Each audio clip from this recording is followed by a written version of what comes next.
কিছু মানুষ আছে নরপশুর চাইতেও খারাপ হয়, বা জিন প্রেত জাদুটোনা করে ক্ষতি করে, বা ক্ষতির পরে অকাল মৃত্যু হয়, বা বুকের ক্ষতি করে, হার্টের ক্ষতি করে, বা ফুসফুসের ক্ষতি করে।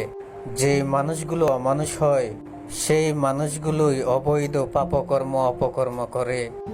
বা যে মানুষগুলো নিজে থেকে নেশা করে বা মদ গাঁজা খায়, সেই মানুষগুলোর এমন এক সময় আসে নিঃশ্বাস নিতে কষ্ট হয়, শ্বাস নিতে কষ্ট হয়, বা সেই মানুষগুলো মৃত্যুর সময় কষ্ট পায় বেশি।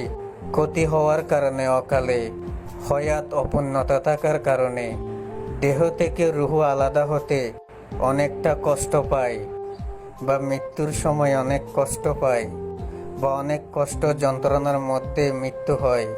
বা যাদেরকে জিন প্রেত জাদুটনা করে অকালে ক্ষতি করে তাদেরও একই পরিণতি হয়।